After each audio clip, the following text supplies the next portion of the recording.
O Vasco está caminhando para se tornar um novo Belenenses? Fica aqui comigo nesse vídeo que eu vou te explicar essa história que ameaça o futuro do Clube de Regatas Vasco da Gama. Olá pessoal, eu sou o Fernando Ferreira, sou fundador da Pluri e estou aqui para ajudar vocês a entender mais sobre as finanças do seu clube e do futebol brasileiro como todos. E hoje nós vamos falar da relação mais complicada entre SAF e associação que existe no futebol brasileiro, de longe, o caso do Vasco da Gama e da 777, a dona da SAF.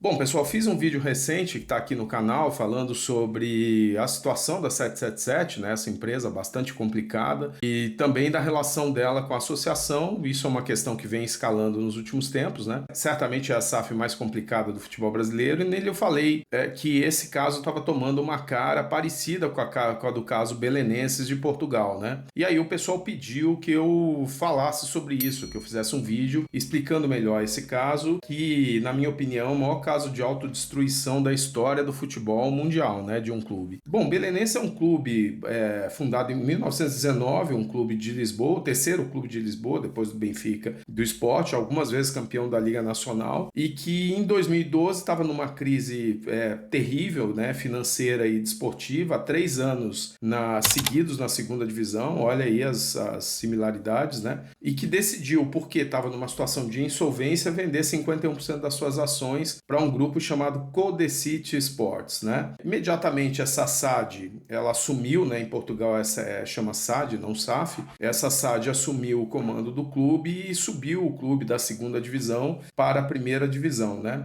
Mas aí houve uma eleição, entrou um presidente novo na associação e aí começou-se uma relação desgastada, né? Ambas as partes cometendo erros e tudo mais. Essa relação ela foi ficando com uma comunicação muito difícil, e aí ela começou a entrar numa escalada jurídica, né? Em que a associação começou a questionar vários pontos do contrato, né? Só lembrando que para um advogado questionar pontos de qualquer contrato é uma coisa que faz parte da profissão deles, né? E a situação foi escalando até que a SAD foi expulsa do estádio do Restelo, já não poderia mais jogar no estádio que pertencia à associação, os belenenses, né? E também naquele ano a associação entrou na justiça para retomar os símbolos, o nome, o escudo, a marca Belenenses de uma maneira geral, que ela conseguiu ter ganho, né? A partir do momento em que ela retomou a marca, aí a coisa rompeu de vez, porque a associação resolveu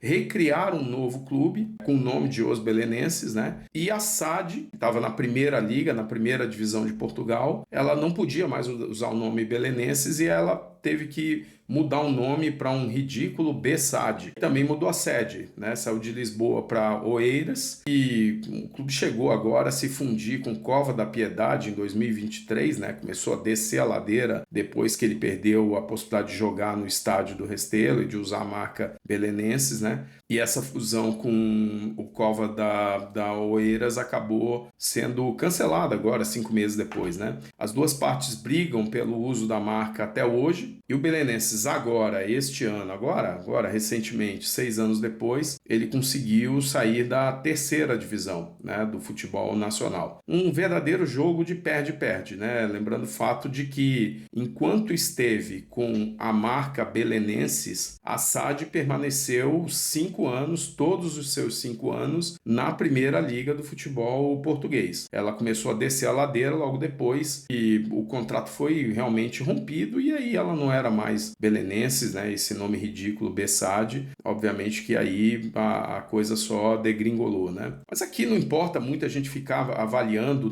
com profundidade a questão. Eu já estudei muito o caso Belenenses, porque eu trabalho com SAFs, né? E isso sempre foi um risco, um temor dos investidores. Investidores deste mercado, eles temem muito um caso Belenenses. E o mais próximo do caso Belenenses que a gente tem hoje é o caso do Vasco, né? Aqui não importa muito quem tinha razão, mais razão, né? Porque num caso desse ninguém tem totalmente razão, né? Mas até porque nós estamos longe desse caso, nem temos elementos para avaliar em total profundidade, né? Mas quando as partes não sentam para conversar e para tentar chegar a um acordo, né? Tem a intenção de chegar a um acordo, todos perdem. E é o que está acontecendo hoje no Vasco, né? Olhando aqui no caso do Brasil, né, apesar do artigo 2º da lei das SAFs prever que a associação não possa participar de competições profissionais de futebol, por ser uma prerrogativa das SAFs, né, enquanto existe uma SAF, o espírito do caso Belenenses ele pode ser repetido se a associação forçar a SAF a colapsar ou a romper um contrato. Claramente, no caso do Vasco, é o que está acontecendo, né? Quer dizer, a associação ela está escalando um problema, né? Me parece uma ação deliberada, né? Parte de uma estratégia bem definida, usando questões contratuais para uma sequência de notificações, colocando a torcida contra a SAF através de uma rede de comunicações aí que envolve muito bem estruturada, né? Que utiliza blogs, perfis, canais no YouTube, alguns jornalistas, ex-jogadores, com a intenção de se criar um ambiente que está criado hoje, que é um ambiente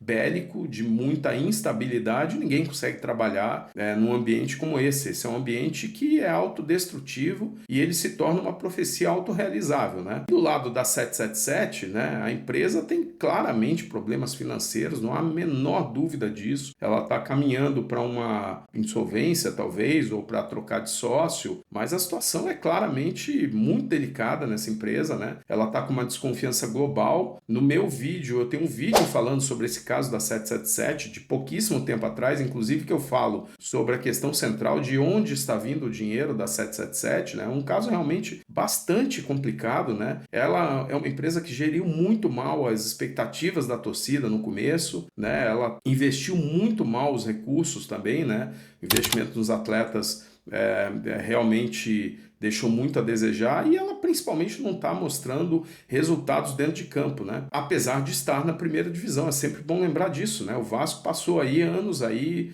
são 5 rebaixamentos. E aqui, obviamente, um outro ponto é que o contrato certamente tem problema nesse contrato do Vasco, porque há muitas áreas cinzas, né? Essas áreas cinzas ajudaram a criar esse ambiente de protagonismo da associação estranho. Quando houve a eleição do Pedrinho, toda aquela cobertura, aquela ideia, não, eu vou fazer isso e aquilo para quem trabalha nesse mercado, aquilo chamou muita atenção porque o normal, quando você faz uma SAF, é que a SAF trabalhe. A associação, ela não tem esse papel de protagonista. Por acaso alguém aqui sabe o nome do presidente do Bahia? Alguém sabe o nome do presidente do Atlético Mineiro? Alguém sabe o nome do presidente do Botafogo? Esse é o normal. No Vasco há esse protagonismo da associação, querendo fazer um shadow cabinet, ou seja, uma situação, uma anomalia, para dizer a verdade, né? A gente tem muito pouco tempo de lei de SAF, as pessoas estão aprendendo, mas eu já adianto a vocês, isso é uma anomalia. A associação, se ela vender o controle, ela tem que, obviamente, deixar a SAF trabalhar até que hajam as condições sejam cumpridas, né?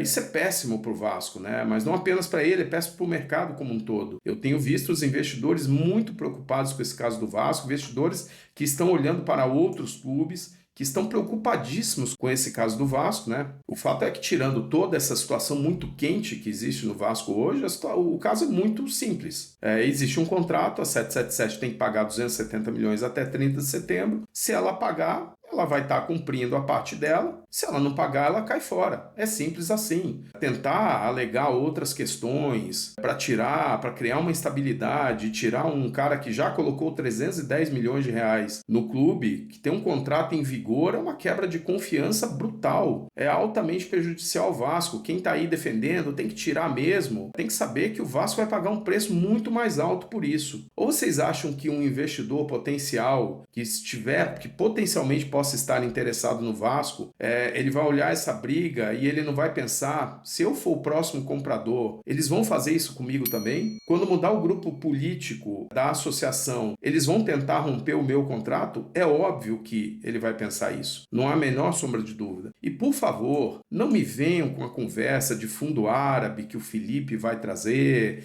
que a Crefisa vai comprar o Vasco. Por favor, não me venham com alegações como essas. Isso não é minimamente crível. Uma operação como essa leva muito tempo. Se a 777 não tem condições de pagar, provavelmente, e isso é bem provável, né? Vamos ser realistas, ela já deve estar se movimentando para trazer um investidor para o lugar dela, né? Mas a questão é a seguinte, que investidor qualificado vai colocar dinheiro grande no Vasco, sabendo que a qualquer momento ele pode sofrer uma ação orquestrada para tirá-lo de lá. Pessoal, é o seguinte, as associações elas podem ser tão destrutivas para o futebol que elas não se contentam em destruir um clube apenas quando ele está sob o seu controle.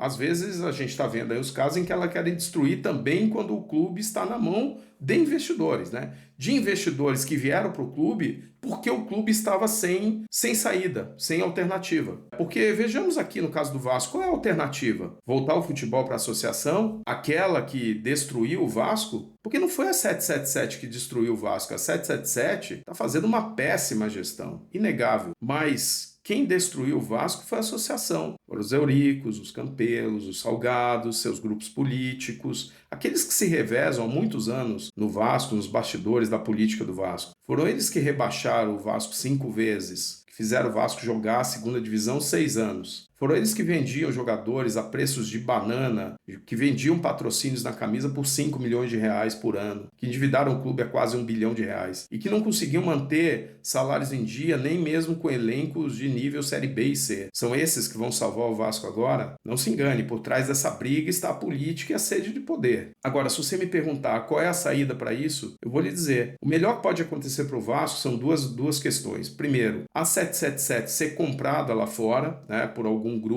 grupo qualificado, um grupo com recursos, com credibilidade, ela não tem nada disso, ou que um investidor assuma as duas partes que falta a 777 pagar, ela pagou 310 milhões e ela tem 390 milhões a pagar, 270 milhões esse ano, 120 milhões no ano que vem. Ou seja, se o investidor vier e comprar esta parte, assumindo esses 390 milhões, ele terá direito ao controle da parte da 777. Então, a busca por um investidor que assuma o controle da parte da 777 e o controle, obviamente, do Vasco, me parece ser uma alternativa mais crível, né? Mas o investidor que seja um investidor qualificado e que, obviamente, quando ele assumir, ele, como uma condicionante do contrato, ele arrume esse péssimo contrato que foi assinado entre as partes e que dê mais segurança jurídica para os investidores. O Vasco não vai a lugar nenhum com briga e com instabilidade. Se efetivamente o contrato for rompido agora, vai haver uma confusão terrível, não vai ser o mar de flores que a torcida está pensando, isso vai ter que cair na mão da associação, vai ter briga jurídica, a coisa vai gerar um prejuízo enorme e o clube vai pro buraco de vez. E não pense que depois o próximo comprador vai pagar milhões, bilhões pelo Vasco, porque não vai, porque eles sabem onde eles pisam e eles não vão, obviamente, botar tanto dinheiro em risco num clube